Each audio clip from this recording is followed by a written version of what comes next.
주님께서 함께 주시는 그 모든 것들이 이 시간 나를 향해서 이루시고자 하시는 뜻이 있기에 이렇게 우리에게 말씀해 주시고 있습니다. 우리는 늘 말씀 앞에 하나님께서 지금 나에게 명하시는 말씀, 나를 향해서 명령하시는 말씀, 그 명령이라는 것은 들어도 되고 안 들어도 되는 것이 아니라 불복종하면 사형이지요. 그게 명령이잖아요. 명령 체계가 바로 그러한 모습을 말씀해 주시고 있는 것이라고 봅니다. 그러므로 하나님, 하늘에 계신 그 하나님께서 하늘의 말로 우리에게 명령하시면 우리는 하늘의 말로 들어야 될 책임이 있는 거죠. 그 말을 땅의 말로 알아들으면 명령 불복종이 되는 겁니다. 그래서 십자가에 죽어야 되는 거예요. 그게 성경이 우리를 향해서 쏘고 있는 활이다라고 얘기를 하는 겁니다. 그래서 구름 속에 무지개를 주신 이유가 바로 그게 약속이야. 그게 약속이야. 정말 그것을 약속으로 알아들을 수 있는 저와 우리 모두가 되었으면 합니다. 아멘. 우리는 표적이라는 것을 알고 있습니다. 그러면 가장 두드러지게 드러난 표적을 우리가 본다면 그 표적이 뭘까요? 그냥 눈만 뜨면 볼 수 있는 것. 십자가. 바로 나라는 거 아닐까요? 내가 표적인 거예요. 나를 표적으로 바라볼 수가 없다면 하나님께서 말씀해 주신 표적을 표적으로 알아볼 길이 없는 겁니다. 그래서 이스라엘 그 많은 사람들이 오병이어의 기적을 보았지요. 그게 표적이었던 겁니다. 그래서 그 표적을 보았던 그 수많은 사람들이 예수를 왕으로 삼고자 예수를 찾아다니게 되어지지요. 그래서 저 강 건너, 정말 그 배를 타고 건너가야 될 그 강 건너까지 찾아가서 그 예수를 만났어요. 예수님, 어째 여기 와 계십니까? 우리가 얼마나 찾아다니는지 아십니까? 그건 성경에 안 나와 있어요. 그런데 그 예수님께서 하시는 말씀이 너희가 나를 찾는 이유가 도대체 뭐냐? 그렇게 배가 고프냐? 내가 먹고 죽었잖아. 근데 왜 또 찾아다녀? 라고 하시는 그 말씀 속에서 너희가 나를 찾아다니니 정말로 이 표적을 보았다면, 정말 표적을 보았다면 이렇게 나를 찾아다니지 아니했을 것이다. 근데 너희들은 그 표적을 보고서 그 표적을 못 보았기 때문에 이렇게 나를 찾아온 것이 아니었느냐. 이리로 봐도 이해 못하고 저리로 봐도 이해 못하는 말이잖아요. 그럼 어떻게 이해를 하실 수가 있습니까? 분명히 그 이스라엘 그 사람들, 그 예수를 찾아온 사람들은 무엇을 보았지요? 표적을 보았어요. 표적을 본 것뿐만이 아니라 그 빵덩어리가 그냥 막 떨어지고 떨어지는 것을 직접 목격하고 먹은 사람들이에요. 이보다 확실한 표적이 어디 있습니까? 그 표적을 자신의 눈으로 보고 수많은 사람들이 그걸 통해서 기적을 체험하는 현장을 목격한 그 사람들이었다는 겁니다. 그렇기 때문에 그 예수를 알아 그 예수를 찾아다닌 거잖아요. 어떤 예수? 그 오병이어의 놀라운 역사를 이루시는 그 예수. 그게 잘못된 겁니까? 너무나 타당한 거 아닙니까? 내 주변에도 그런 능력을 펼치고 있는 사람이라면 나도 그거 쫓아가지 않겠습니까? 그런데 예수님이 하시는 말씀은 너희가 표적을 보았다 하지만 정말 표적을 보지 못했구나. 그게 빵 늘어나는 그것이었느냐? 그거 아니었다. 거기서 내가 말하려고 했던 하나님께서 나에게 그걸 기적으로 나타나게 해 주셨던 이유가 있다. 그걸 통해서 정말 내가 이것 했던 그 이유를 알아보았어야 될 것이 아니었느냐라는 그 모습으로 얘기하시는, 그 찾아온 사람들의 낯이 뜨겁게 만드시는 그 모습을 말씀해 주셨습니다. 이 시간도 이 말씀을 통해서 내 낯이 뜨거워지는 그 시간이 되어진다면 비로소 하나님의 말씀을 바르게 알아듣는 내가 되어지는 것입니다. 진리가 진리로 내게 들어오게 되어지면 내가 가지고 있던 그 비진리가 요동하는 거예요. 그럴까 안 그럴까는 이 말씀을 통해서 우리가 확인해 보도록 하겠습니다. 지난주에 1절부터 10절, 9절까지 우리가 봐왔습니다. 9절에 그가 대답하되 나는 시브리 사람이 바다와 육지를 지으신 하늘의 하나님 여호와를 경외하는 자로다 하고, 누가 요나가 자신의 그 신분의 모습을 이렇게 표현해 주고 있습니다. 천지 만물을 지으신 그 하나님을 나의 아버지로 믿고 그 하나님을 섬기고 있는 자신이었다.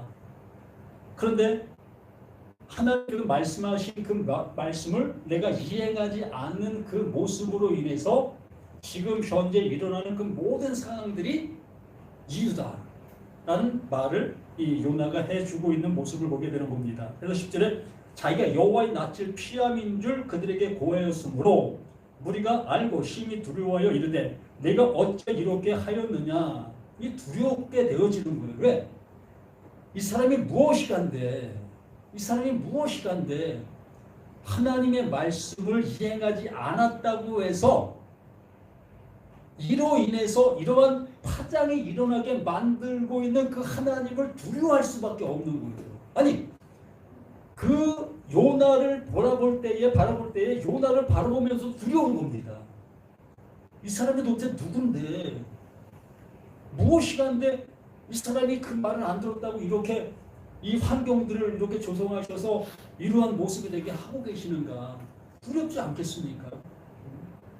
이 시간도 마찬가지입니다.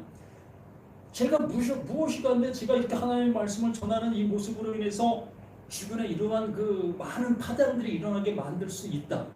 일어나고 있다. 그러면 그 말씀을 듣고 있으면서도 그 하나님과 그 전하는 자가 함께 두려워질 수 있는 그 모습이 될 수 있다는 거예요. 우리가 늘상 얘기하는 것처럼 정말 하나님의 말씀인가 그 말씀이 아닌가의 모습은 그 말씀이 땅에 이루어지는지 안 이루어지는지를 보면 안다라는 얘기를 하고 있지 않았습니까? 그게 맞는 거예요. 하나님의 말씀이라는 것은 땅에 씨가 뿌려지면 그 뿌려진 씨에 대한 싹이 나야 되는 거예요. 이게 효용이에요. 우리 경험 많이 하잖아요. 밭에다가 오이 씨를 심으면 오이가 나는 거예요. 또 배추 씨를 심으면 배추가 나는 겁니다. 근데 배추 씨 심었는데 나지 않았다. 그 이유는 뭘까요? 땅이 메말랐다던가 아니면 요즘에 그 까치들이 시골도 많이 있어서 까치들이 그 씨앗을 다 빼먹는 그러한 경우가 많이 있어요. 그 씨가 도둑 맞아서 싹이 안 날 수 있는 것이고 뭐 여러 가지 요인도 있겠죠. 씨가 죽은 씨기 때문에 나지 않는 것도 있고 분명히 그 씨가 정상적인 씨였다면 100% 그 밭에서는 배추가 싹으로 나와야 되는 것이 맞는 거예요. 그러므로 요나에게 주신 그 말씀으로 인해서 씨가 발화가 되어 싹이 나야 되는 것이 당연한데 이 요나가 그 씨를 감추고 있기 때문에 하나님은 그 씨를 털어내게 하시기 위한 역사를 이루어 가시는 거예요. 하나님이 하시려고 하는 그 일을 우리 인간의 어떠한 모습으로 감히 가감할 수가 없는 겁니다. 절대적인 거예요. 그것을 이루시려고 하신 분이 하나님이고 그것을 약속하시고 그 약속을 이행하시는 분이 하나님이시기 때문에 그런 겁니다. 그 요나가 나 때문에 이러한 일이 이루어지는 겁니다. 내가 그 하나님의 씨를 감추고 있는 그 모습이었기 때문에 그 씨를 드러내게 하시려고 이렇게 하고 계시는 것입니다. 그러므로 당신들은 나를 죽여야만 됩니다. 나를 죽이면 내가 없어짐으로 당신들에게는 평안이 있을 것입니다. 당연한 것이에요. 이 얘기를 들으면서 오병이의 기적과 똑같은 현상으로 우리들에게는 나타나는 겁니다. 나 봤어. 그 요나가 풍랑 만나서 그 물고기에 잡혀 먹는다는 이 말씀 다 들었어. 그럼 뭘 듣고 있었느냐는 거예요. 정말 하나님께서 이 말씀의 이 스토리를 통해서 말씀하시려고 하는 그 내용을 들었느냐, 아니면 이 말씀을 보고 있는 이 상태를 내가 보고 있느냐. 그러므로 그 요동치게 되었던 그 요동이 나에게 하나님께서 니느웨로 가서 그들에게 말씀을 선포하면 그것으로 인해서 그들이 회개하게 될 거야. 그 역사가 나에게 일어나야 되는 거야. 요나 속에 있는 시가 그거니까. 근데 그 씨를 안 뿌리고 있었던 겁니다. 안 뿌리니까 아무 일도 안 일어나죠. 근데 그 안 뿌리고 있는 그것으로 인해서 그 씨가 뿌려질 수 있도록 그 하나님은 파장을 일으키시는 거예요.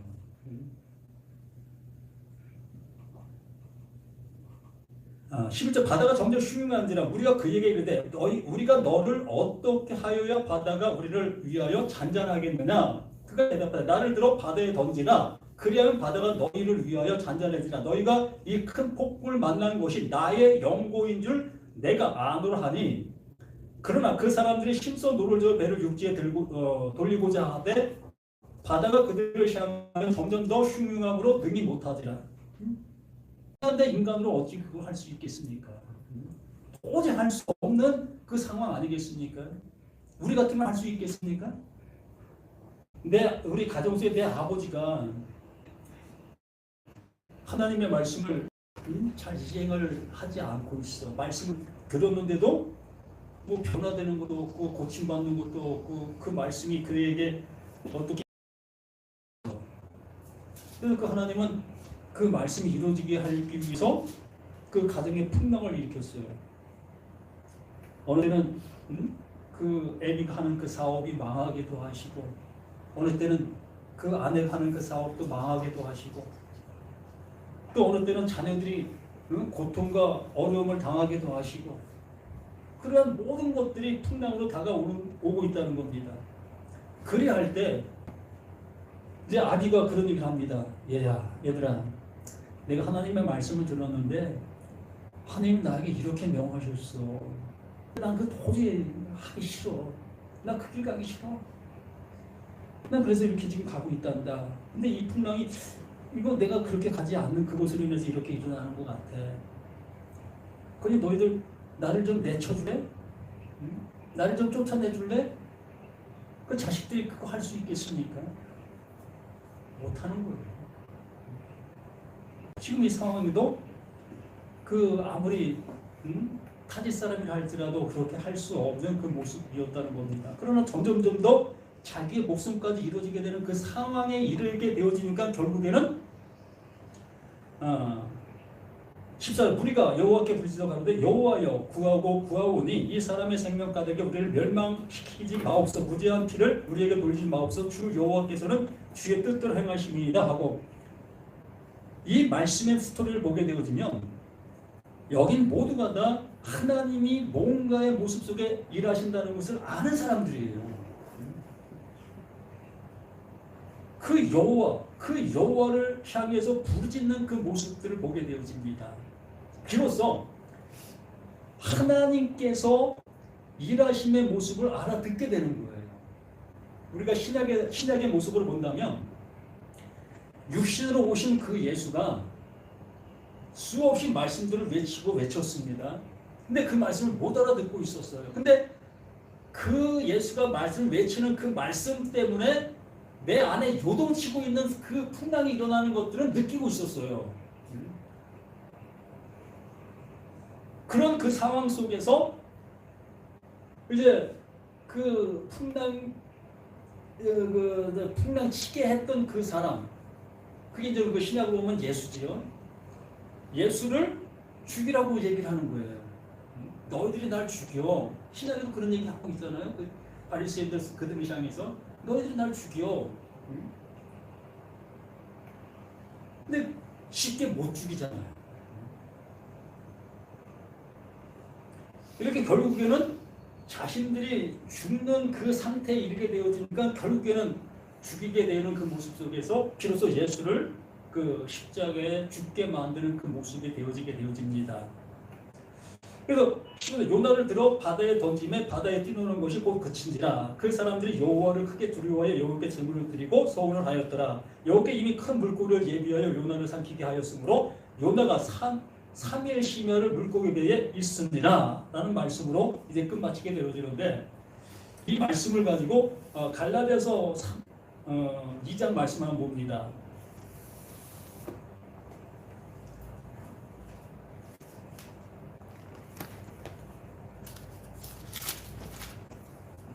갈라디아서 2장 14절부터 보면, 그러므로 나는 너희가 복음의 진리를 따라 바로 행하지 아니함을 보고 모든 자 앞에서 게바에게 이르되, 내가 유대인으로서 이방을 쫓고 유대인답게 살지 아니하면서 어찌하여 억지로 이방인을 유대인답게 살려고 하느냐 하노라.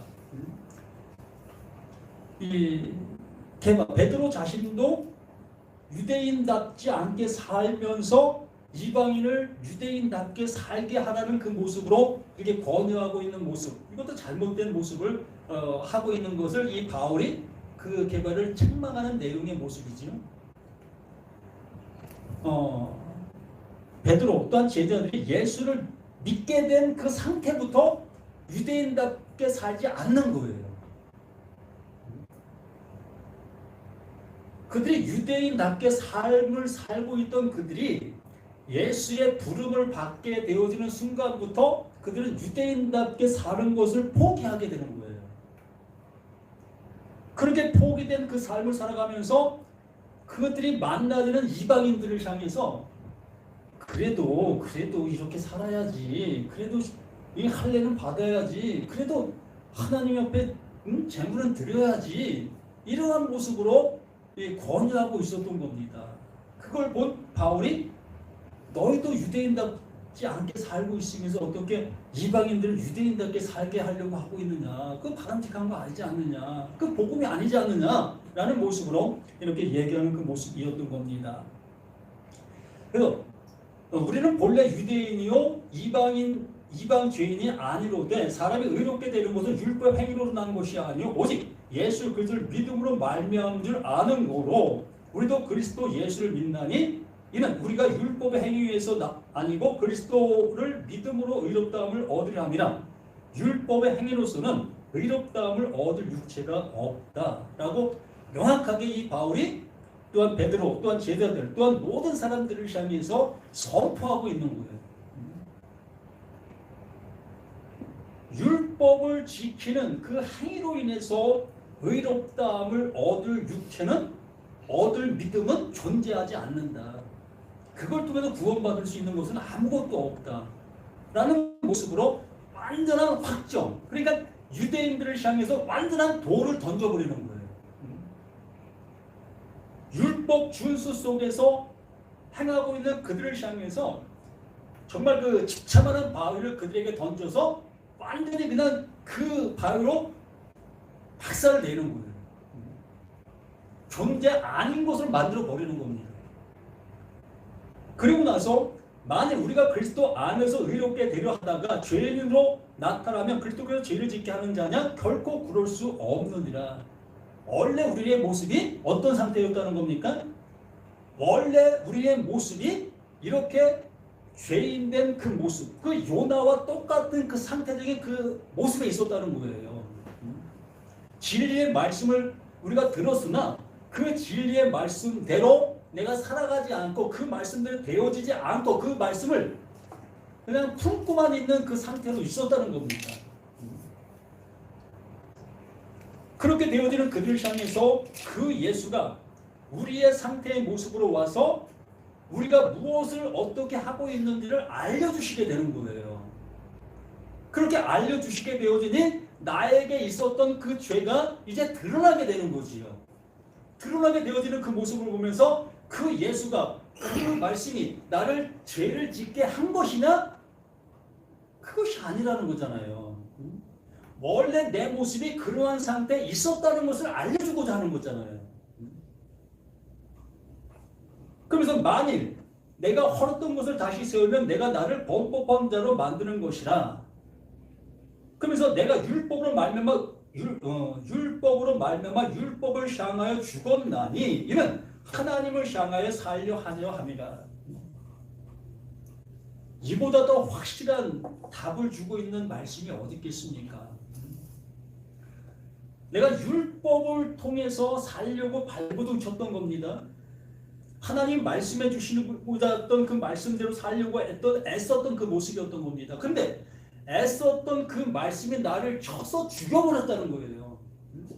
정말 믿고 따랐던 그 말씀이 나를 죽이는 그 시체가 됐다는 거예요. 칼이 됐다는 겁니다.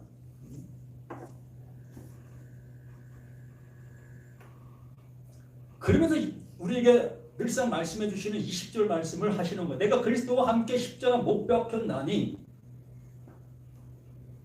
예수가 의로움으로 죽었다는 그 표현이 아니라 의로움인데 그 예수가 의로워서 우리의 죄를 대신 지고 죽었다는 이러한 표현이 아니에요. 이걸 오해하시는 겁니다. 우리 모두가. 그런 말을 하는 것이 아니라 내가 그리스도와 함께 십자가에 못 박혔나니라는 그 말은 그 예수가 무엇으로 왔다는 거예요? 불의한 모습으로 왔다는 얘기예요. 무엇을 하기 위해서? 나의 불의로 알려주기 위해서. 그러니까 내가 죄인된 모습이라는 것, 하나님을 향해서 내가 율법을 지킴으로 의롭게 되어지려는 그 발버둥 치는 그 상태, 그 모습이 어떠한 존재라는 것을 알게 해주시기 위해서 그 예수가 그 모습으로 우리에게 와서 그것이 그러한 모습이야 라는 것을 알려주고 있었다는 거예요. 그걸 알려주시고 그것의 결과가 바로 이렇게 십자가에서 죽는 것이다. 그러므로 그 예수의 그 십자가가 나의 죽음의 십자가라는 것을 명백한 사실로 아멘이 되어지는 거예요. 그 십자가를 바라볼 때 그 예수의 죽음의 십자가로 바라보는 것이 아니라 나의 죽음의 형틀로 바라볼 수 있게 되는 거예요.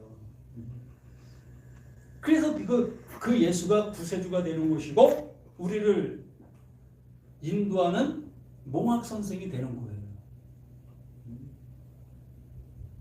내가 그리스도와 함께 십자가에 못 박혔나니 그렇죠. 이제는 내가 산 것이 아니요 오직 내 안에 그리스도께서 사신 것이라. 그 약속이 이제 나를 온전케 하게 해주시는 그 말씀이 되어진 겁니다. 비로소 그 하나님이 나에게 주신 그 말씀이 뭐가 되어지는 것입니까? 씨가 되어 싹이 나게 되는 생명이 되는 거예요.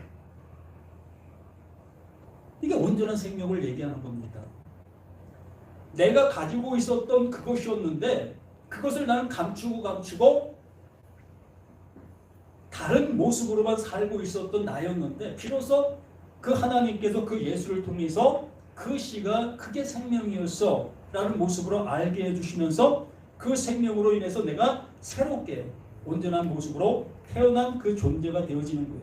이제 내가 육체 가운데 사는 것은 나를 사랑하사 나를 위하여 자기 몸을 버리신 하나님의 아들을 믿는 믿음 안에서 사는 것이라.